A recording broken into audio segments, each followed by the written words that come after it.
안녕하세요. 음, 제가 항상 인사 나누자고 이야기를 하거든요. 몇 시간마다. 타임을 못 맞춰가지고, 나는 인사를 했는데 상대방이 인사를 안 할 수가 있거든요. 그래서, 저는 메가랜드에서 민법 담당하고 있는 정능섭입니다. 별로 유명하지 않고 유명해지고 싶지는 않습니다만, 그냥 이렇게 강의하니까 생계를 유지합니다. 저는 OT는 안 합니다. 왜 그러냐면 앞에 월요일 날 아마 황 교수님이 했을 거고 뒤에 김병렬 선생님이 또 했을 거고 그래서 유튜브에 보면 공부 방법은 어마어마하게 많아요. 공부 방법이 없어서 공부를 못 하는 게 아니라 안 하는 거죠. 안 해서 시험에 떨어지는 거지. 공부 방법을 몰라서 공부를 안 하고 그러지는 않습니다. 전체적으로는. 그래서 중개사를 준비해 보겠다고 하신 분들은 거의 대부분들이 유튜브를 뒤져보거나 또 과목이 뭐가 있고 그다음에 어떤 과목의 점수를 어떻게 하고 토스를 어떻게 하는지 전체적으로는 다 알 거라고 생각을 해요. 저는요. 그래서 굳이 OT는 별로 할 게 제가 없어요. 제가 그냥 가면서 공부 방법은 말씀은 드릴게요. 제가 알겠죠? 그렇게 하시면 될 거라고 생각하고 요건 하나 좀 해볼게요. 요 두 가지, 세 가지 정도만 말씀드리고 그냥 갈게요. 수업할 거예요, 바로. 알겠죠? 이건 저는 그냥 왔다 가는 게 어때요? 기초라고 되어 있는데 전 기초 강의를 하는 건 아니고 12월은 강의 계획서에 나가 있는 것처럼 한 7주 정도 이루어질 거예요. 이게 메모 안 해도 될 것 같은데, 잠깐만요. 써볼까요, 그냥? 이게 11월하고, 그 다음 12월 달인데, 이게 7주로 이루어져요. 7주로 이루어지는데, 핍 딱딱 누르면 좋은데, PPT를 만들어가지고요. 저는 그런 재능이 없어서 그냥 쓸 거니까 오시면 됩니다. 이게 원래는 메가에서는 이걸 기초라고 해요. 옛날 과거에는 입문 과정이라고 했었거든요. 근데 저는 기초는 하지 않습니다. 그냥 본 수업하고 똑같아요. 1월 수업, 3월 수업, 5월 수업처럼 똑같이 하는데 여기는 7주가 나오기 때문에 보통 하루에 테마를 잡을 때 한 3테마 정도 잡을 거예요. 그래서 7주 곱하기 3테마 하면 37에 21 정도 되잖아요. 요 21테마 정도만 할 건데 요 21테마가 실질적으로는 시험에 100% 반영되는 거예요. 이게 손에 장을 지져요 그럴 수는 없고 100% 나올 거라고 생각을 해서 생각을 하는데 한 100% 정도 이게 이번에 36회죠. 36회 때 이 정도 나올 거라고 생각하는 것들, 여지를 주는 것들을 중심으로 해가지고 아마 마무리가 될 거예요. 그래서 요걸 나중에 아구가 빠질 거 아니에요. 예를 들면 테마가 1번 있고 2번 있고 3번 있고 4번 이렇게 쭉쭉 나올 건데 요걸 했단 말이에요. 근데 요건 필요가 없어요. 그럼 건너뛸 거거든요. 요건 나올 것 같아. 요 100%가 21테마가 포함이 제 말 이해되시죠? 그럼 요건 빼고 하는데 1, 2월 달 가면 빠진 거 있을 거 아니에요? 이런 것들은 전부 다 1, 2월 달에 메꿔져요. 전체적으로. 4시간 정도 이루어지기 때문에. 그래서 11월, 12월 강의가 저는 웃다가 끝나는 게 아니라 상당히 중요한 강의예요. 요거. 기본 강의를 할 테니까 그렇게 알고 계시면 되고. 그 다음에 여러분들한테 부탁을 드린 건 딱 3가지예요. 하나가 뭐냐. 아마 이 논리를 가지고 있는 사람은 저밖에 없는 것 같아요. 저는 예전에 시험 생활을 한 5.5를 했거든요. 5년 반 정도를 수험 생활을 했었는데 신림동에 처박혀서 고무신 신고 다니면서 했었는데 어떤 모 교수님은 내 수업 들을 때 고무신 신고 오지 마세요. 냄새 나니까 그러더라고요. 제일 앞에 앉아 있는데 그래서 그분하고 친해진 적이 있는데 첫 번째는 뭐냐면 요거예요. 보통 이해하고 그다음에 암기를 하라고 하거든요. 이해와 암기가 이게 다르다고 이야기를 하는데 전 논리적으로 같습니다. 제 논리책으로는요. 이해가 됐다는 건 암기가 됐다는 거고 암기가 됐다는 건 이해가 됐다는 말이에요. 그렇죠? 내가 만약에 내가 결혼을 했는데 와이프 뭡니까? 처음에 만날 때 소개팅을 하거나 그러면 이름, 성격, 취미 이런 걸 이야기할 거 아니에요. 근데 암기는 했어요. 이 사람 취미가 파스타를 좋아하는구나. 암기를 했는데 나중에 생활하고 만나다 보니까 정말 파스타를 좋아하더라고. 그럼 그게 이해가 된 거잖아요. 결국은 이해가 암기가 되고 암기가 이해가 되는 거예요. 다만 순서가 이해를 먼저 하고 암기를 할 거냐, 암기를 하고 이해를 할 거냐, 그 순서는 분명히 있을 것 같아요. 순서의 차이가 있는 거지 이해와 암기는 같습니다. 그래서 이렇게 같다라고 생각하는데 우리는 시험을 보는 거거든요. 시험을 보면 주어진 시간이 딱 정해져 있어요. 여러분들 알고 계실 거예요. 이제 1교시에 학기론하고 민법이 요게 40문제고 요게 40문제이기 때문에 80문제를 줘요. 80문제를 주는데 실질적으로는 우리가 1교시에 100분을 줍니다. 100분을 주는데 저는 지금 중개사 시험장에 이건 동영상이 되기 때문에 좀 그런데 제가 시험장에 13년째 들어가요. 지금. 여러분들 시험 볼 때나 또 들어갑니다. 25일 날, 10월 25일 날 예정이죠.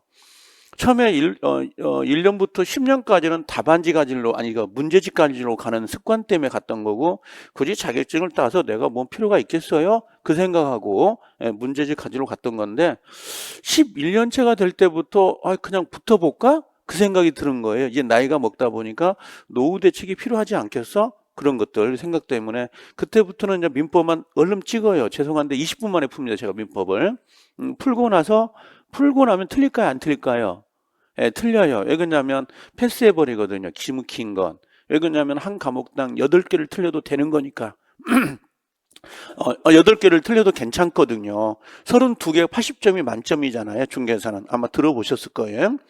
그래서 그거 풀고 나서 학개론을 상식적으로 풀거든요. 근데 항상 16개만 넘으면 돼요. 40점만 넘으면 나는 합격하니까.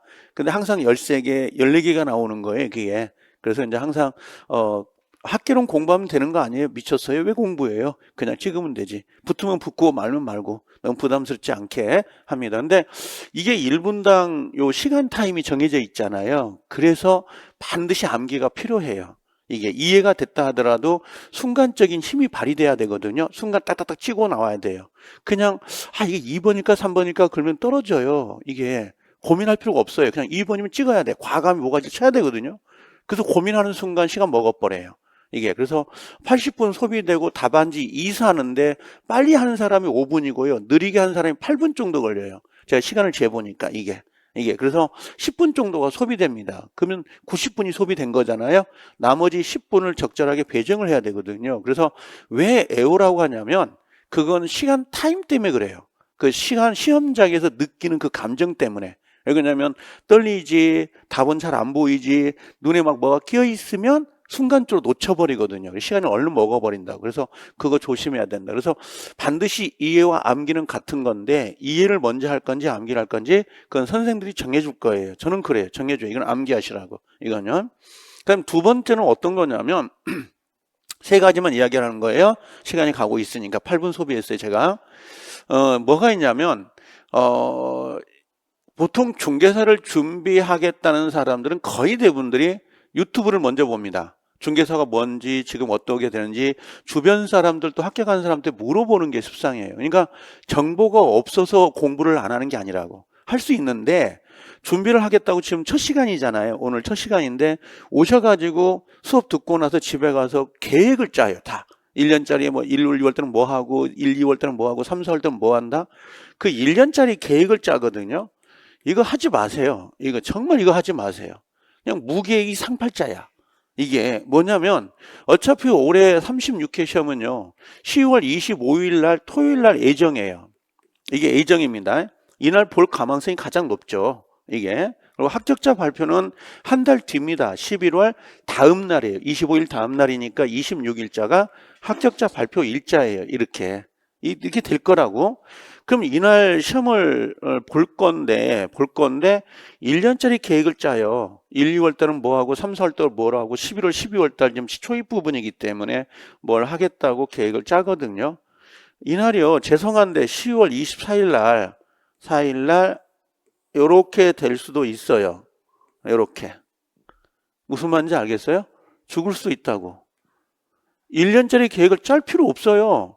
그냥 1년짜리 계획 짜지 말고요. 제가 진짜 부탁드리는 건 그냥 하루 하세요. 하루고 목표치는 어디냐? 목표는 목적지? 목표라고 해야 되나? 이게 저녁밤이에요. 저녁입니다. 저녁에다가 그냥 포인트를 주세요. 그냥 하루 열심히 살고 저녁을 맞이하면 좋겠다. 이게 그냥 하루하루 가다 보면 결국은 10월 25일이 오거든요. 그냥 오늘 배운 거 테마 2개 하든 3개 하든 1시간은 복습해요, 2시간 복습해요, 다 지랄 없어요. 그거 안 됩니다. 그냥 10분 해도 괜찮고 20분 해도 괜찮고 30분 해도 돼요. 여유가 있어, 에너지가 있어. 그럼 2시간 하세요, 3시간 하면 돼요. 굳이 계획을 짜지 말고 그냥 목표치가 저녁이에요. 그냥 저녁을 열심히, 저녁까지만 열심히 보고 주어진 거 하다 보면 하루하루 갈아다 보면 그냥 그 10월 25일이 올 거고 그럼 또 합격자가 되지 않을까? 그 생각은 들거든요. 그래서 책상에다 거창하게 계획 짜가지고 붙여놓고 뭐 쳐다보면서 부담스럽고, 아이 뭐 오늘 세 테마를 봐야 되는데 안 봤네. 1시간 해야 되는데 2시간, 아니 뭐 10분밖에 공부를 못했네. 얼마나 스트레스 받아요, 그게. 그 머리 빠져요, 그거. 그거 하지 말라고요. 알겠죠? 그냥 하루하루 그냥 이렇게 뚜벅뚜벅 가다 보면 이날이 오거든요, 이게. 그 다음에 마지막 3번째, 여기다가 이게 3개. 3번째는 뭐냐면, 남한테 잘 보이려고 하지 마세요. 이게 7월달, 8월달 가면 동영이라든지 모의고사를 보거든요. 3월부터 모의고사를 보는데, 모의고사를 볼 때마다 물어봐. 언니, 동상 몇 개 맞았어? 이렇게 물어보거든요. 그럼 나는 예를 들면 20개 맞았는데 옆에 동상은 똑같이 출발을 했는데 24개를 맞아요. 근다 보니까 이씨, 나하고 똑같이 공부를 했는데 왜 얘는 4개를 더 맞지? 이게 존심 상한단 말이야. 그리고 열심히 해. 그러다가 나중에는 20개 맞았는데 나중에 물어봐. 언니 몇 개 맞았어? 다 모의고사야? 나 24개. 그렇게 나오고. 20개 맞았는데 잘 보이기 위해서. 그거 애쓰지 마세요. 그런 걸 왜 애쓰냐고. 그냥 내 공부 내가 해서 내가 합격하면 되는 건데, 이게 절대평가지 상대평가가 아니거든요, 이게. 그렇게 애쓰다 보면 벌써 나이가 먹었잖아요. 그렇죠? 이게 얼른 발랐네 여기 막, 예? 그렇죠? 잘 보이려고 이게. 그러지 마시라고. 그냥 나중에 뭐 세미나 가거나 뭔가 워크숍 가거나 뭔가 잘 보여야 될 때가 있잖아요. 그땐 잘 보이면 되는 거고, 그게 맞게. 그리고 공부할 때는 그냥 편하게 오시면 돼요. 그냥 운동화 신고, 그 다음에 모의고사 보면 남의 눈치 보지 말고, 나 20개 맞았어. 뭐 10월 25일 되면 다 되지 않을까? 그럼 되죠, 뭐. 그럼 옆에 있는 친구도 솔직한 마음을 드러내면, 진심을 담으면 다 알거든요, 그거. 이게. 그런 건 있더라고. 그래서 굳이 제가 부탁하는 건 이런 것 정도, 이 정도만 하고, 너무 애쓰지 말라. 말라. 이런 의미예요. 이것 정도는. 알겠죠? 이 정도만 지키면 됩니다. 아셨죠? 자, 이제 프린트 한번 봐볼래요? 지금 교재는 앞으로 제가 교재 소개는 안 할게요. 왜냐면 나중에 교재가 이렇게 나올 거거든요. 교재가 나올 건데, 요 교재들입니다, 지금. 제 교재인데, 앞에 목차가 나와 있고, 지금 여러분들이 가지고 있는 PPT 작업을 요걸 한 거예요. 연도가 다 출제 연도가 빈도가 되고요. 제 책은, 다른, 이 메가랜드에서 나온 통합 기본서 책하고 좀 달라요. 왜 다르냐면 책이 이원화돼 있어요. 책 속에 책이 하나 더 들어가 있습니다. 앞 페이지는 240페이지 정도는 요 내용입니다. 지금 PPT 지금 갖고 있는 거 자료. 그 다음에 마지막 부분엔 한 40페이지 정도가 암기 코드가 들어가 있어요. 이게 OX 문제까지. 그래서 책이 2권이에요. 책이 한 권인데 파트가 2개로 나눠져 있습니다. 여기 앞에 부분, 뒤에 부분. 그래서 앞에를 공부하시다가 이게 시험에 나오면 어떻게 나오지? 그 뒤에다 넣어놨어요. 전부 다.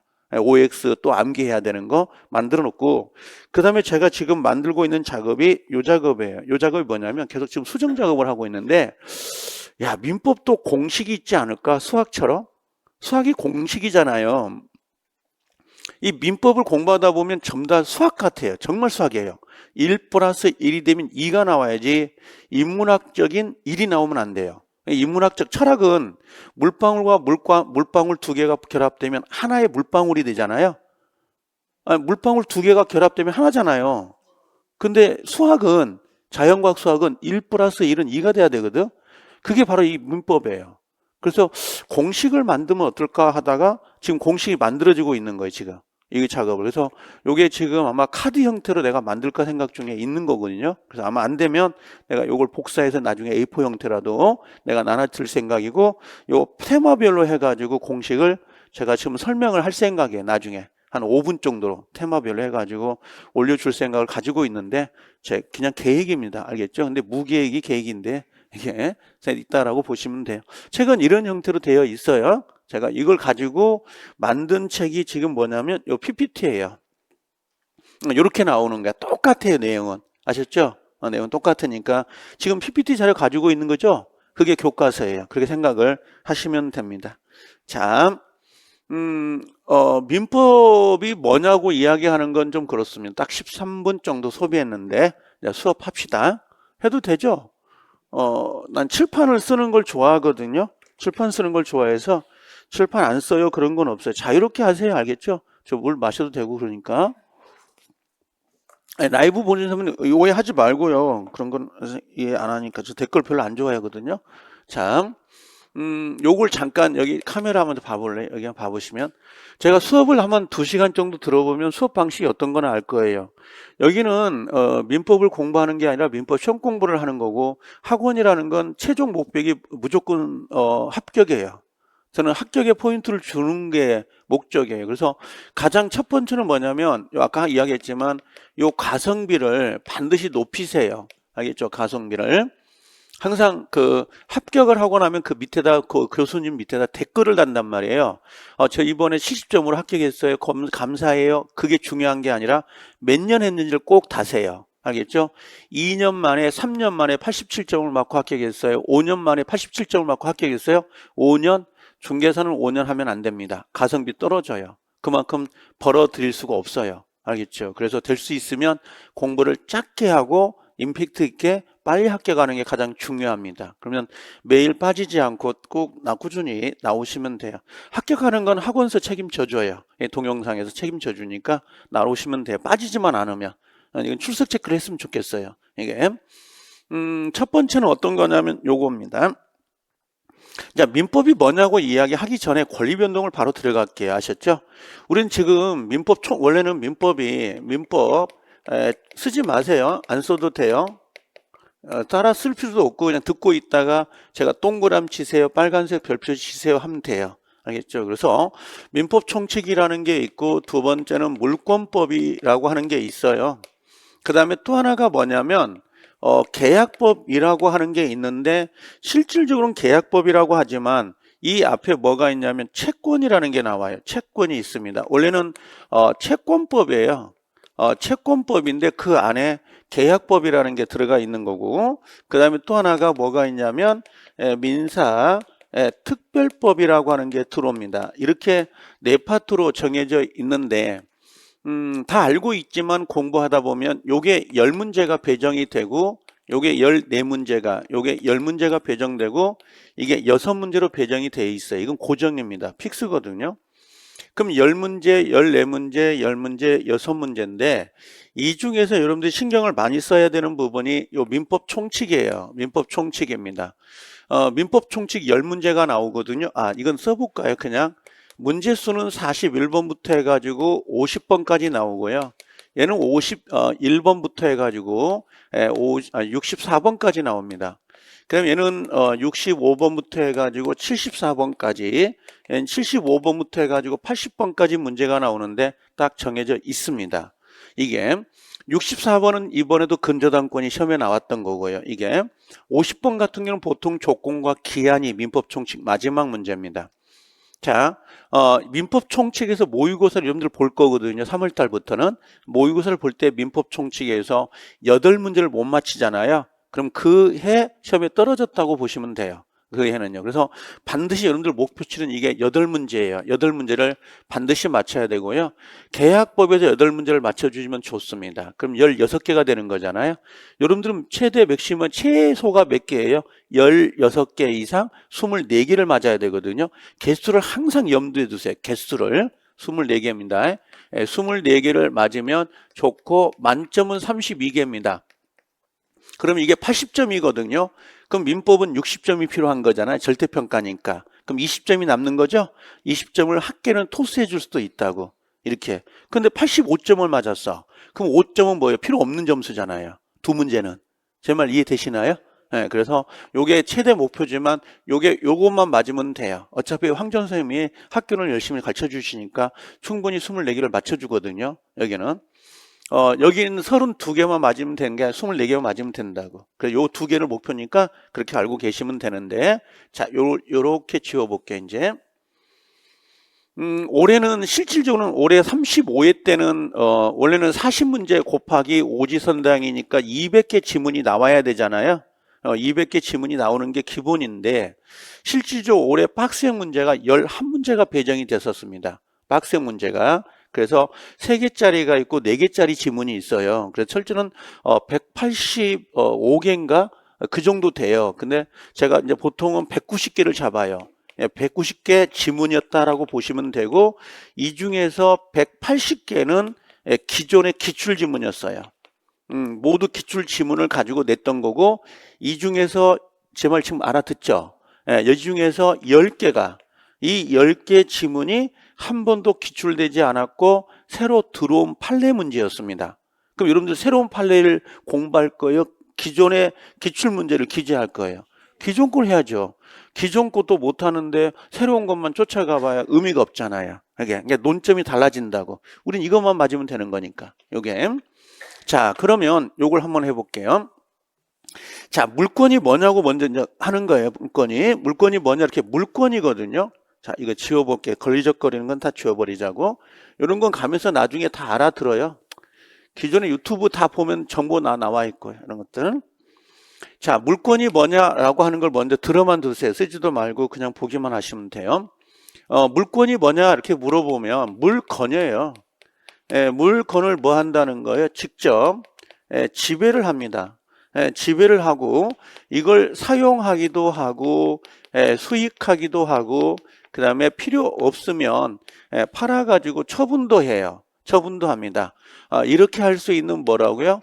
권리라고 해요. 권리. 그러면 물건을 뭐 한다는 거예요? 사용하고 수익하고 처분할 수 있는 권리를 말합니다. 지금 요건 내 거거든요. 내 거예요. 그럼 내 거 버릴 수도 있고 찢어버릴 수도 있고 누군가 줄 수도 있고 매매할 수도 있잖아요. 내 마음대로. 내 마음대로. 그러면 이 물자하고 권자를 빼는 거예요. 이걸 우리가 뭐라고 하냐면 물권이라고 해요. 이걸 물권 그러는 거야.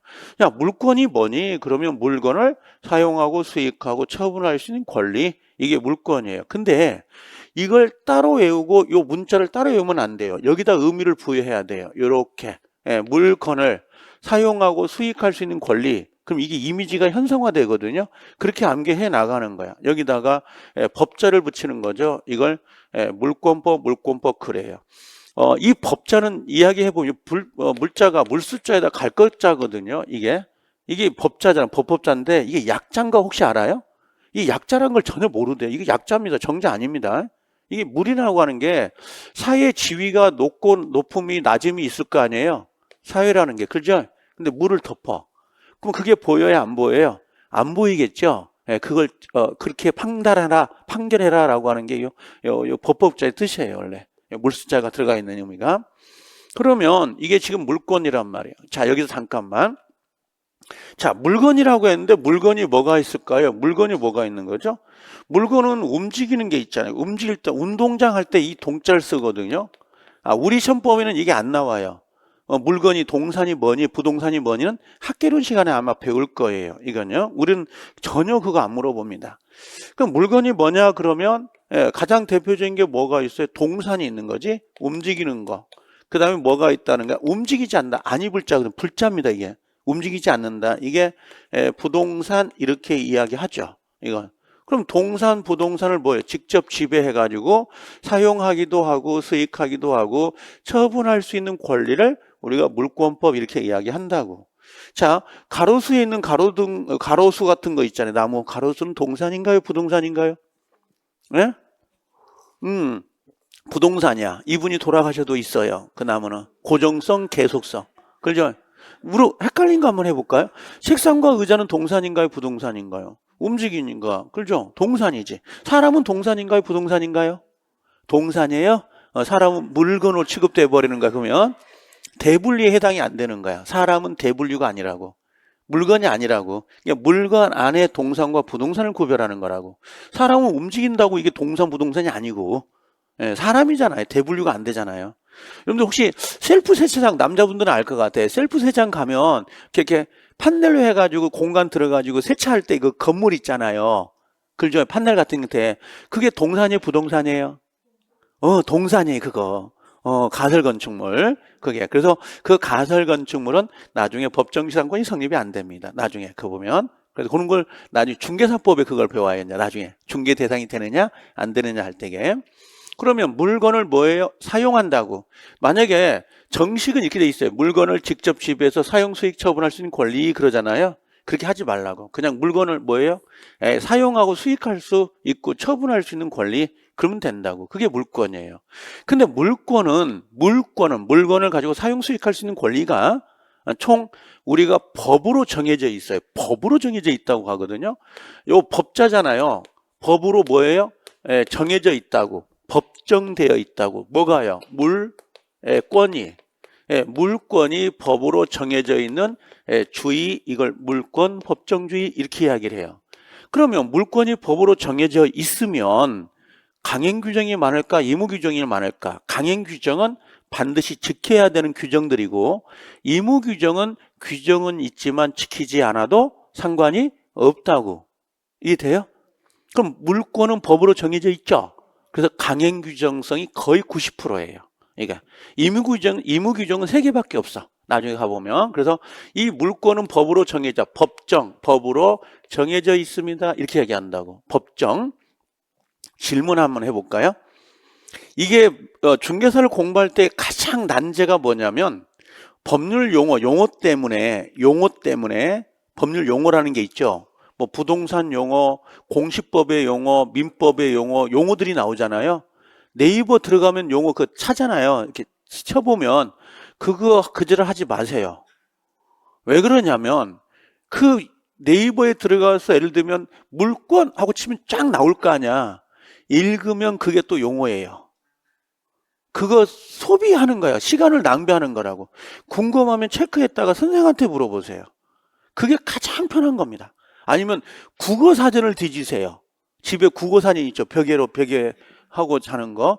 그걸 뒤지는 게 훨씬 여러분들한테 낫습니다. 시간 가성비가. 이게 용어를 모를 때는. 모르면 체크해 주세요. 뒤에 갔다가 다시 오면 알거든요. 용어를. 굳이 그렇게 찾을 필요가 없다고. 찾다가 스트레스 죽어요. 그럼 물어볼게요. 지상권이라는 게 있고 법정 지상권이라는 게 있습니다. 차이점은? 자, 앞에 지상권이라고 했잖아요. 그건 약속이에요. 아, 약속에 의해 성립된 지상권이구나. 근데 앞에 법정 지상권 그랬죠? 그럼 뭐겠어요? 법으로 정한 지상권이에요. 약속이 아니라. 그럼 저당권이 있고 법정 저당권이 있겠죠? 저당권은 둘이 약속한 거죠. 그럼 법정은 뭐겠어요? 법의 규정에 의한 저당권이라고. 눈치가 빠르면 돼요, 그게. 그게 독혈액입니다, 그게.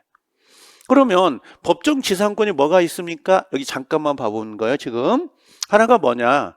OT 대신에 이걸 하면 편해요, 여러분들이. 나중에 앞을 내다볼 때게. 이걸. 첫 번째는 뭐가 있냐면, 점유권이라고 하는 게 있죠. 점유권, 이렇게. 점자가 이거예요, 여러분들. 이게 점자입니다. 이게 하늘의 이치, 하늘을 뚫는다는 거고, 입구자예요, 이거. 이거예요. 벌써 많이 본 것 같지 않아요? 중개사 공부하기 전에 어디 들렸다 온 건 아니시죠? 이게. 그래가지고, 무당집에 가가지고, 나 올해 시험 공부하려고 하는데 붙을까요? 그게. 이 점자가 이 점자예요. 이 점자가. 그러면 점유권의 의미가 뭘까요? 점유권이 첫 번째 있거든요. 점유권은 뭐냐면 가지고 있다는 게 점유권이에요. 지금 여러분들 책상 의자 앉아있죠? 가지고 있는 거죠. 지배하고 있잖아. 이게 점유권이라고. 주차장에 그 차를 파킹하고 있죠. 내 영역 안에 들어가 있잖아. 그게 가지고 있는 게 점유권이에요. 집에 두고 온 물건 있죠. 그건 내 거잖아요. 그건 점유권이 내게 있는 거예요. 그게. 그러면 점유권 말고 소유권이라고 하는 게 있거든요. 소유권은 뭐예요? 소유권은 내 거예요. 내 거. 점유권은 가지고 있는 게 점유권인 거야. 그럼 도둑놈도 가지고 있을 수 있어요? 없어요? 남의 물건 훔쳐다가. 그럼 도둑놈도 점유권 있다 없다? 있다는 거야. 점유권은 있다고. 근데 소유권이 있나요 없나요? 없는 거야. 소유권은 정당한 권한을 갖고 있어야 돼. 근거가 있어야 돼. 이게 내 거라는 근거가 있어야 되거든요. 이게 바로 뭐예요? 소유권이에요. 이게 소유권. 그러면 점유권, 소유권이 있고 그 다음에 누가 들어오냐면 안 써도 돼요. 지상권, 지역권, 그 다음에 전세권이 들어온다고.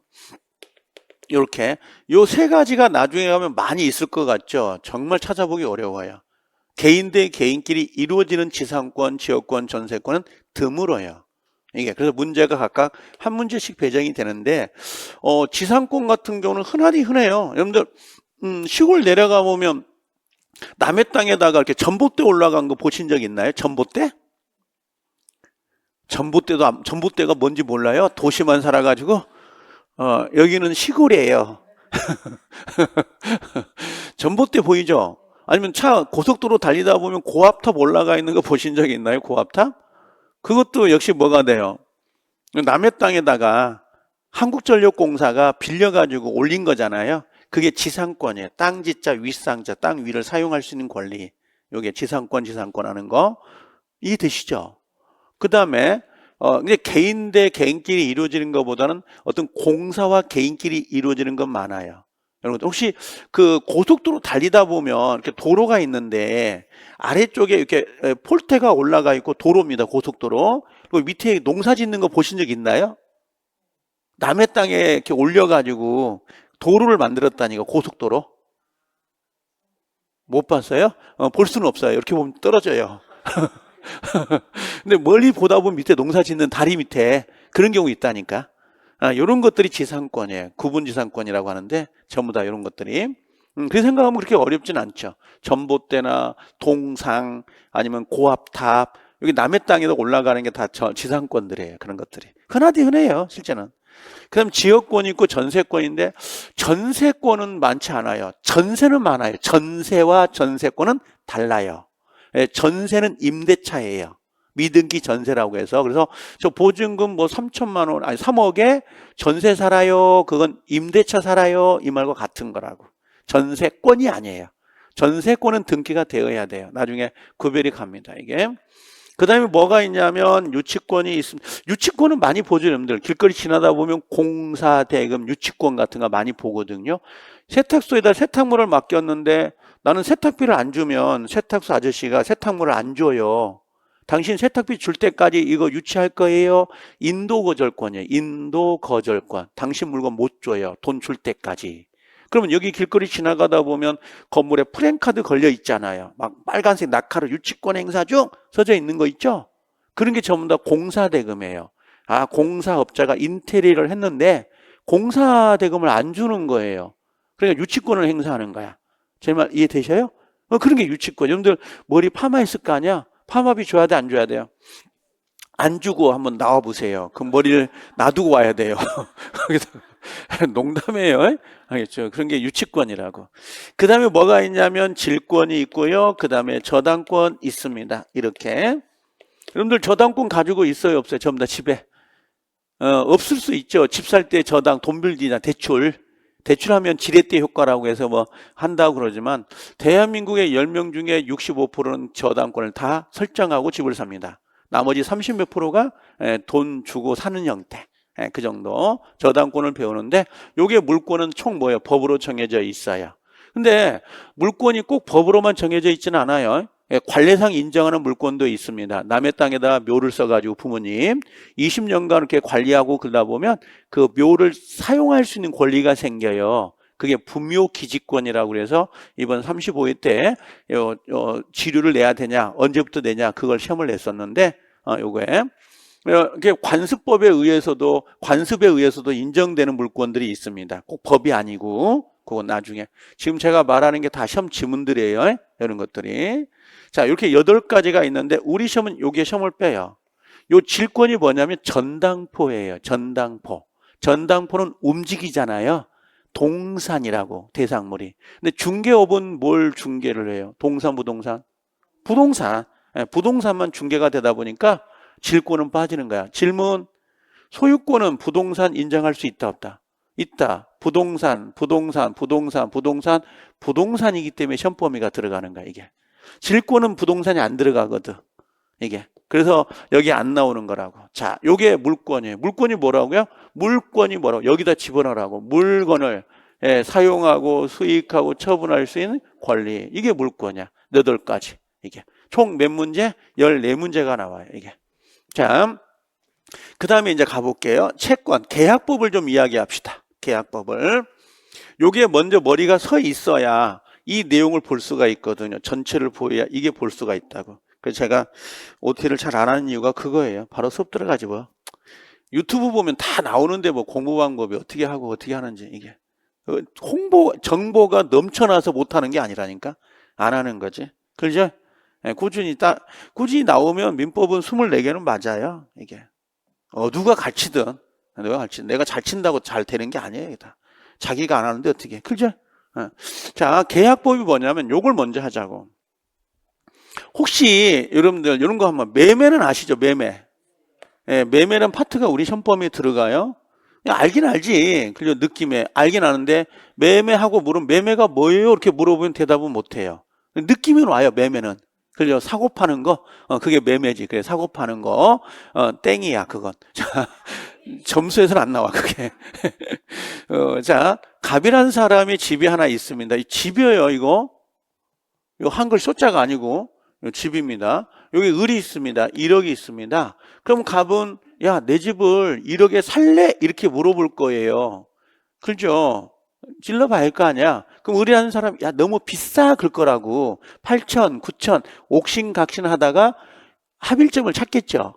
그래, 오케이 하고, 요렇게 1억이 계약이 됐습니다. 그럼 우리가 요 매수 제의를 하는 걸 뭐라고 하냐면, 이야기하겠으면 청약이고, 요걸 우리가 뭐라고 하냐면 승낙이라 그래요. 그럼 청약과 승낙의 두 개의 의사가 결합돼서 이루어진다고. 이게 계약이라는 게. 여러분들 결혼하셨죠? 결혼하면 첫 번째 뭐예요? 청혼하잖아. 청혼이 청약이에요. 청약을 하고 상대방이 승낙을 하겠죠. 승낙을 할 때 어떻게 승낙을 해요? 결혼해 줄게 명시적으로 할 수도 있죠. 근데 눈 감고 입줄 내밀고 손가락 내밀고 그럴 수 있죠. 어떤 액션을 취하는 거 이걸 묵시적이라 그래요. 그래서 의사를 표시하는 건 명시적, 묵시적 상관없어요. 이게 불요식이라 그래요. 형식을 갖출 필요 없다. 앞으로 이해돼요? 우리 애들한테 밥 먹어라 그러면 엄마 밥 먹을게요 하고 하는 거 명시적이죠. 근데 밥 먹어라 그랬더니 아무 말도 않고 눈 비비며 하고 식탁에 앉아가지고 젓가락 들고 있어. 이게 뭐예요? 행동을 보인 거죠. 액션을 취한 거죠. 이게 묵시적이라고. 그래서 의사를 표시하는 방법은 명시적, 묵시적 상관없습니다. 이걸 불요식이라 그래요. 정식을 갖출 필요 없다. 이런 건 상식이에요. 이런 건 애우는 게 아니라고. 근데 이걸 냅다 애워야 된다고. 뒤에 가면 나중에 생각해 보면. 자, 요렇게 됐다고. 그럼 여기서 매매가 된 거죠. 그러면 매도인이 이 사람 물건을 넘기는 사람이거든요. 이걸 우리가 여기 이렇게 빼볼까? 그냥 이렇게요. 매도인이란 말이야. 이 매자, 이 도자가 넘길 도자예요. 물건을 넘긴다는 거야. 넘기는 사람, 매도인. 그럼 이 사람은 뭐예요? 물건을 받는 사람이잖아요. 받는 사람을 우리가 뭐라 그러는 거야? 매수인 이렇게 이야기를 해요. 매수인 그럽니다. 자, 매도인은 물어볼게. 매도인은 어떤 권리가 생기는 거죠? 매매가 이루어졌어. 그럼 권리가 뭐가 생겨? 돈 달라는 거지. 매도이니까 돈 주세요. 돈 주세요. 얼마? 1억이잖아. 매매가 1억이니까 매가가. 권리를 다른 말로 뭐라고 한 줄 아세요? 권리를? 다른 말로. 권리를 다른 말로. 권리를 다른 말로 우리가 채권이에요. 이렇게 얘기해요. 갑의 채권이 뭐예요? 이렇게 물어본다고. 갑의 권리가 뭐예요? 이렇게 물어보는 거나 갑의 채권이 뭐가 있어요? 그럼 뭐예요? 돈 달라고 대금을 지급해 달라고 청구할 수 있는 권리가 있어요. 채권이 있어요. 그런다고. 그러면 얘는 권리가 있는데 반대로 의무는 없을까? 의무? 의무는 의무는 뭘까요? 갑의 의무, 매도인의 의무는 뭐야? 오케이. 그게 민법이에요. 민법 아무것도 아니에요. 껌이에요. 껌. 껍질 벗긴다. 그죠? 말아가지고 입에 넣는다. 그럼 씹는다. 그게 껌이라고. 이거. 그럼 이거 물어볼까? 눈치가 빠르니까. 권리는 채권이죠. 그럼 의무는 뭘까요? 의무는 뭐라고 불러요? 채무야. 하나 잡았네. 자, 채무. 그러면 이 갑의 매도인의 채무가 뭐예요? 이렇게 물어보는 거야.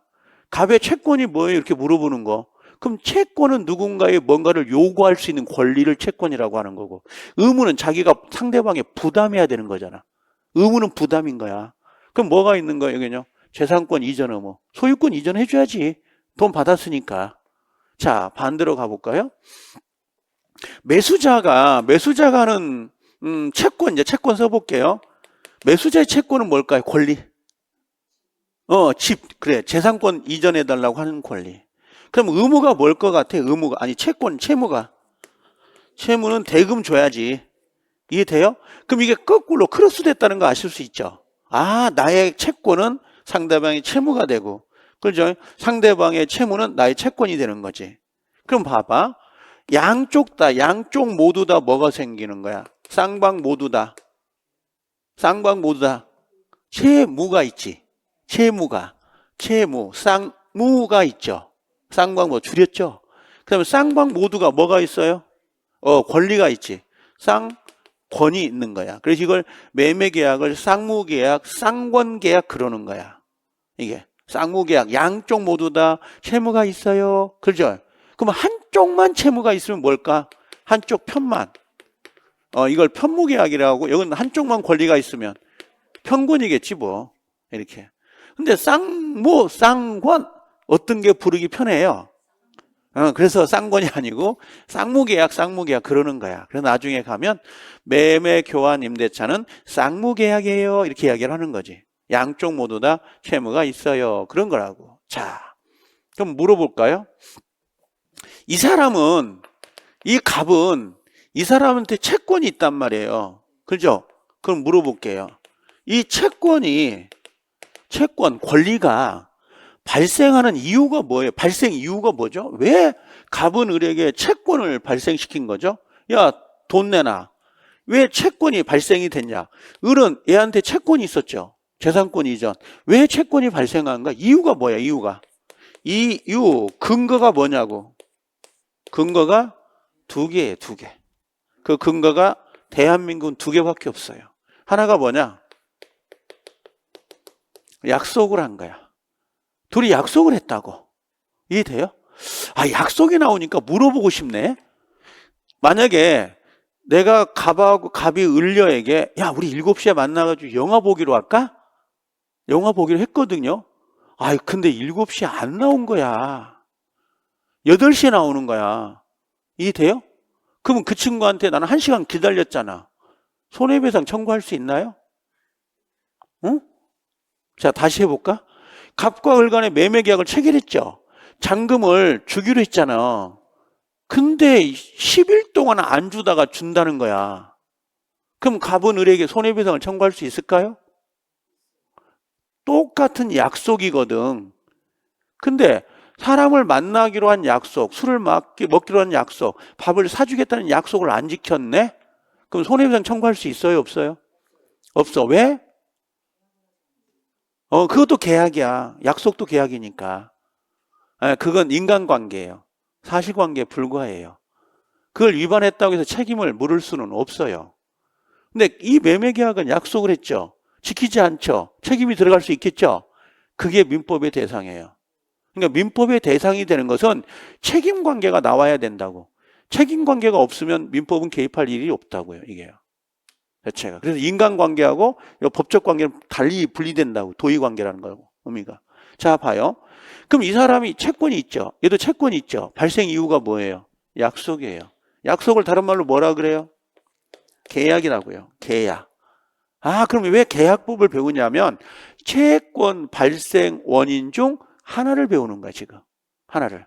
그럼 또 하나는 뭐가 있냐면 수업 끝나고 집에 가는데 누가 내 차를 쳐가지고 내가 다칠 수 있죠.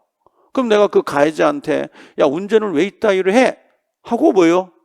그러면 할 시간 있으면 쓰러져야 돼요, 원래. 쓰러져가지고 요구해야 돼. 다리 떨고 있으면서. 그러면 손해배상 나와요, 안 나와요? 나오죠. 근데 둘이 약속했나요? 당신이 나를 치면 내가 손해배상 청구하겠습니다. 치세요. 한 게 아니라고. 그럼 왜 손해배상 청구할 수 있죠? 근거가 뭐야? 지금 채권이 발생된 거잖아. 손해배상 채권이. 왜 발생한 거죠? 근거가 뭐냐고? 법에 규정이 되어 있는 거야. 750조. 그게 불법행위예요. 여러분들 말대로 불법행위 750조. 그게 바로 두 번째가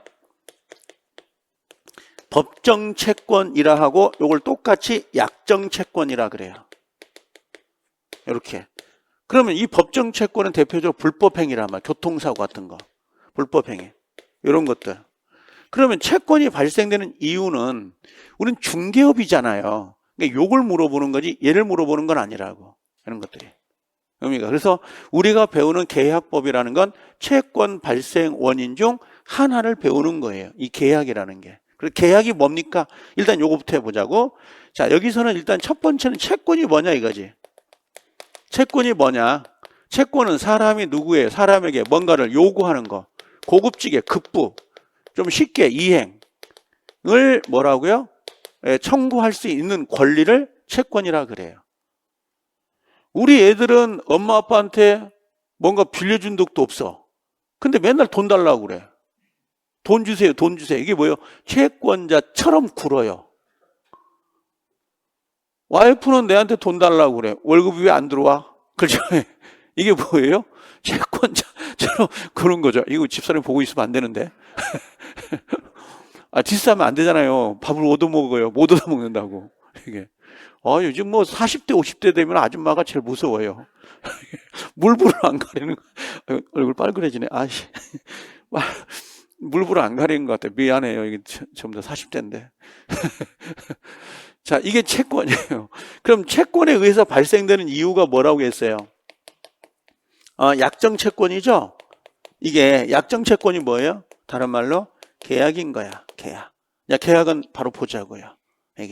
이걸 배우는 거고, 이 계약은 총 15개 계약이 있는데 우리 시험법인 중개사와 관련되어 있기 때문에 3개만 봅니다. 3개만. 그리고 가장 대표적으로 매매, 그 다음에 교환, 그 다음에 임대차를 보는 거예요. 이렇게. 알겠죠? 그래서 요걸 얘들의 공통점이 있을까요? 없을까요? 공통점이 있겠죠. 여러분들 나와 공통점이 뭐예요? 사람이죠. 직립보행하죠. 말을 하죠. 그 공통점을 모아놓은 게 민법 총칙이에요. 그러면 사람들은 수학을 공부할 때 이렇게 해요. 수학 공부는 보통 이런 거잖아요. 죄송해요. 움직이는 게. 이렇게 돼요. 처음에 집합을 배운다고. 그럼 나중에 끝에 미적분을 배워요. 점점 양이 많아지죠. 그죠? 근데 우리 민법은 이 형태가 아니에요. 이 형태예요. 민법 총칙, 물권, 계약 이런 형태라고. 이게 뭐냐면 민법 총칙은 공통점이잖아요. 배우지도 않았어. 봐보세요. 여기 보면 혹시 여기 민법 총칙인데 매매 보인가요? 매매? 매매 보이죠? 매매 알아요? 몰라. 교환 모르죠? 상속 모르죠? 근데 민법 총칙에 매매 교환 너희들 알지? 해놓고 출발을 해요. 그럼 우린 답답해. 매매가 뭔지 증여가 뭔지 답답하잖아요. 답답할 필요 없어요. 왜? 끝들이 갔다가 다시 돌아오면 당연히 아는 지문이라고 이게. 그러니까 법률 용어에 너무 집착하지 말라는 거야. 용어를 알면 빨리 독해가 되긴 맞아요. 그건 용어를 아는 거. 그렇죠? 우리가 나오더라고. 여러분들 바짝 여기 닉네임이 있던 지하철에 붙어 있더라고. 광고지에 바짝 붙어서 고객과 같이 가겠습니다. 그런 게 있더라고. 근데 우리 전라도는 뭐라고 하냐면 뽀짝이라 그래요. 뽀짝 앉아. 뽀짝 앉아. 뽀짝이 뭐야? 바짝이죠. 그 지역에 쓰는 단어가 있잖아요. 여러분들 어깨 있잖아요. 어깨들은 뭐라고 그래? 야 묻어불어 근다고. 근데 우리 일반적으로 쓰는 단어는 아니요. 자기들만 쓰는 용어잖아요. 똑같은 그 용어가 있는 거라고. 그걸 겁내할 필요는 없어. 그걸 한번 들으면 금방 이해가 되니까. 자, 이제 체계가 민법 총칙이에요. 만들어진지 알겠죠. 근데 물권이 뭐라고요? 물권을, 그죠? 사용수익 처분할 수 있는 권리고, 채권이 뭐야? 누군가가 누군가의 뭔가를 요구할 수 있는 권리를 채권이라고 한다고. 이게. 여러분들 은행에서 돈 빌렸죠? 그럼 은행은 여러분들한테 뭘 달라고 그래? 나중에 원금하고 이자 달라고 하죠? 그게 채권이야. 오늘 버스 탈 거 아니에요? 집에 갈 때. 그럼 버스 기사 아저씨는 채권자가 돼. 왜? 나에게 요금을 달라고 할 수 있거든. 그럼 나는 뭐라고 그래? 야, 목적지까지 태워다 줘? 하고 요구할 수 있죠? 그게 채권이라고. 뭔가를 요구하는 게. 그 근거가 뭐냐 이거지. 근거가 약정 채권, 법정 채권인 거야. 발생 근거가. 자, 그러면 이제 요걸 봐볼게요. 이제 쉽게. 나도 이게 1시간 50분 넘어갈 때가 있거든. 이게. 자, 요걸 보자고 이제. 하나만 설명하고 쉬게요. 난 칠판 쓰는 걸 좋아하고요. 칠판 제일 좋습니다. 왜? 여러분들은 EBS를 많이 봅니다. TV에서도. EBS. 혹시 알아요? 수능. EBS는 전부 다 칠판을 씁니다. 전자칠판 안 씁니다. 지금도. 이게 제일 좋은 공부 방법이기 때문에. 변함이 없어요. 최고의 EBX가 지금도 칠판을 써요. 자, 어떤 거냐면 이런 겁니다. 권리 변동이잖아요. 자, 이제 쓰지 마세요. 권리가 법률 용어를 모르면 끊어요. 무조건. 권리 변동이에요. 권리 변동인데 권리는 뭘까요? 여러분들 머릿속에 들어가 있는 권리는 두 개밖에 없어요. 방금 이야기했던 거. 아니야. 그건 채권 발생이고 권리 물권 또 하나는 채권. 근데 민법 총칙은 공통이잖아. 여기다 물권 변동 그래버리면 채권이 서운할 거고 채권 변동하면 물권이 서운해 하잖아. 그래서 민법 총칙은 그냥 권리 변동이라고 배우지만 물권법에 가면 물권 변동 이렇게 이야기할 거고 채권법에 가면 채권 변동 이렇게 이야기한다고. 그럼 변동은 뭐냐? 변동이란 단어는요. 권리가 물권 채권이 발생이 되기도 하고요. 그 다음에 얘가 변경이 돼. 이게 변동이잖아요. 이게 변동 안에 변경이 있는 거야. 변경이 더 작은 개념이에요, 그게. 알겠죠? 그래서 권리가 뭐가 된다? 변경되기도 하고 또는 뭐가 돼요? 예, 소멸되는 거. 이걸 총칙에서 권리 변동이라 그래요. 이걸 사람으로 치면 뭐가 돼요? 예, 생로병사야. 출생하고 살아가고 죽는 과정을 이야기하는 거라고. 자, 갑이라는 사람의 토지가 있어요. 아무것도 없죠. 올해 부동산 학개론 나진지 나대진지 난 틀렸는데 왜 그러냐면 법에서는 나대지라 그래요. 나대지. 나지가 큰 개념이라고 하더라고요. 우리는 민법은 나대지 그러거든요. 나대지는 뭐야? 대지에 지목 대지에 위에 건물이 없는 거야. 이걸 나대지라 그래요. 근데 요즘 여러분들은 학교는 나지라 그래요. 헷갈리지 말고. 건물이 없죠. 근데 이 친구가 건물을 신축한 거야. 이렇게 건물을 신축을 했어요. 그럼 건물에 대한 소유권이 원래 없었잖아요. 근데 건물이 신축하다 보니까 소유권이 생긴 거죠. 이걸 뭐라 그래요? 권리가, 소유권이란 권리가 뭐 했다? 예, 발생이 된 거라고. 근데 얘가 살다가 필요 없으니까 이걸 팔았어요. 누구에게? 을에게. 매매로 팔았네?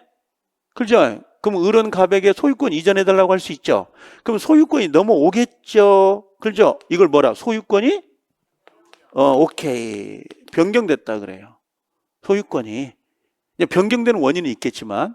그 다음에 이 물건이 천재, 지변 등 화재 등으로 인하여 소멸되고 불타서 없어질 수 있죠. 그렇잖아요. 이걸 뭐라 그래요? 이걸 소멸됐다라고 해요. 그럼 권리가 발생되고 변경되고 소멸되겠죠. 이걸 총칙에서 뭐라 그래? 권리 변동 이렇게 이야기하겠지. 자, 그러면 권리 변동은 이제 이해가 됐어. 이제 이거 봐요. 이걸 생각하지 말고 여기다 의미를 부여하라고. 권리가 변동되는 거잖아. 눈에 보여요? 여기 지워볼게요. 권리 변동, 그래. 법률 용어는 요거야. 모르면 끊는 거야. 권리가 뭐예요? 발생되고 변경, 소멸되는 걸 변동이라고 하니까. 권리 변동. 그럼 권리 변동에 여기에 원인이 있다는 거야. 원인이. 왜 권리가 변동되지?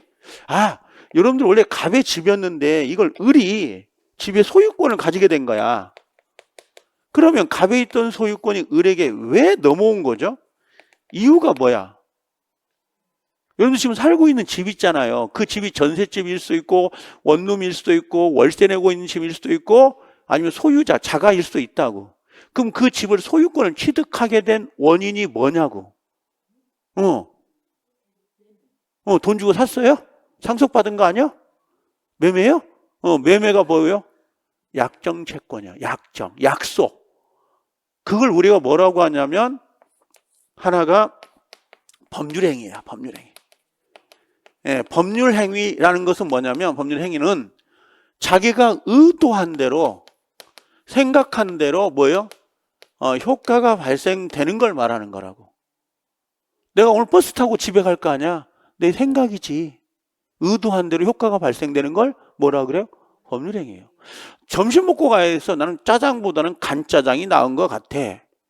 어제저녁에 또 고민했네. 짜장하고 간짜장의 차이점이 뭘까? 이게 잘라고 하는데 갑자기 짜장면이 먹고 싶은 거예요. 이게 그 생각. 짜장은 볶아가지고 오래된 건가? 간짜장은 지금 볶는 건가? 모르겠더라고요, 그걸요. 이게 어느 순간에 필이 꽂혀가지고 미친놈이라 생각하지 말고. 나도 내 이름이 1차원이라는 건 나도 아는데 이게 그러다 보니까 행동도 1차원 되더라고요. 이게 참. 자, 그럼 법률 행위에 의해서 여러분들 권리를 취득한 거 있죠? 그게 매매예요, 매매. 교환, 임대차. 내 의사잖아. 이 집 말고 이 집, 임대차 얻을 거야. 내 의사. 그렇죠? 근데 만약에 우리 아버님이 집이 있었어. 돌아가셨네? 나는 그 집 받기 싫어. 근데 돌아가시니까 상속법이란 법에 의해서 내가 상속을 받은 거야. 그럼 내 의사와 상관없죠? 그게 바로 뭐예요? 두 번째가 법률 규정이라 하고 줄여가지고 뭐라 그래? 예, 법정이라 그래. 법으로 정한 거야. 내 의사와 상관 있어요? 없어요? 없어. 이걸 우리가 뭐라 그래? 의도한 게 아니라, 그죠? 의도와 상관없이 뭐에 의해서? 예, 규정에 따라서 플러스 효과가 발생이 되더라 이 말이에요. 이게 법률 행위가 뭔지 아세요? 법률 행위는 법점 네이버에 딱 뒤져보면 찾아보면 검색을 하면 법률 효과를 발생시키려고 하는 필수 불가결한 의사표시를 하나, 두 개를 요소로 하는 법률 요건 이렇게 돼 있다고. 뭔 뜻인지도 몰라 읽어도. 그냥 내가 의도한 대로 효과가 발생이 되면 뭐가 돼? 법률행위인 거죠. 여러분들 오늘 법률행위 했어요 안 했어요? 했을 거야. 지하철 탔거나 버스를 탔거나 뭔가를 커피를 하나 사갖고 왔다든지 분명히 하게 됩니다. 결혼은 법률행위일 거 아니까 결혼. 법률행위지. 내가 의도한 대로 그 남자와 결혼했고 그 여자와 결혼했지. 지금 와서 후회하지만. 그렇죠? 그게 법률행위인 거야. 그게 법률행위. 예, 법률 규정이 있는 거 두 가지가 원인이.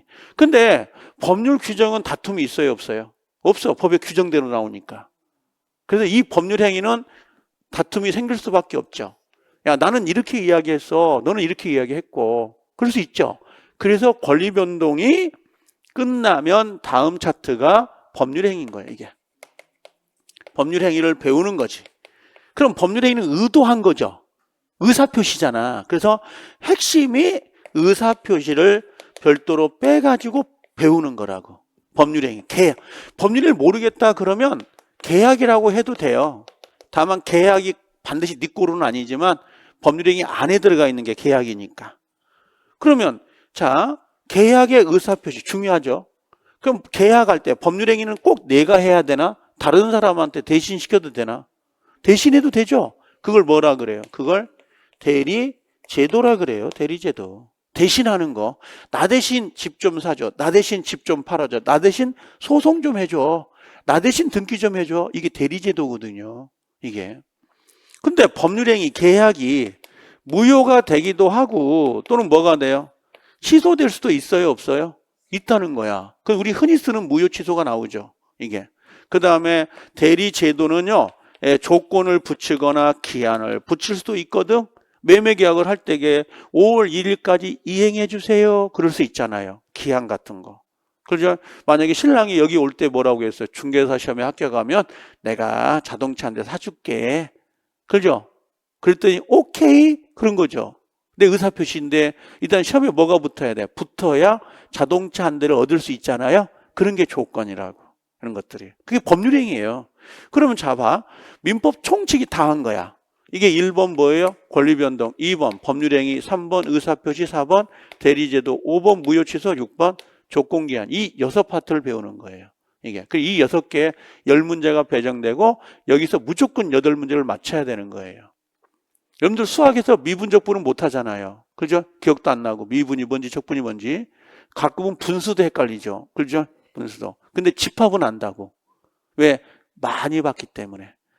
수학 잡아야지 고등학교 때. 집합만 보다가 에라 때려쳐. 그죠? 그러다 2달 뒤에 안 해. 그래서 수학 공부는 해야 돼. 또 잡으면 집합이야. 그래서 때려쳐. 잡으면 뭐야? 집합이야. 집합만 눈에 기억나는 거야, 이게. 자체가. 그런 것처럼 이 민법 총칙은 여러 번 보기 때문에 그래서 10문제 중에 8문제를 확보를 못하면 다른 데서 점수를 얻을 수가 없어요. 그게 좀 있다는 거. 그래서 지금 우리가 강의 계획서는 어디냐면 법률행위 여기서부터 내가 넣어놨어요.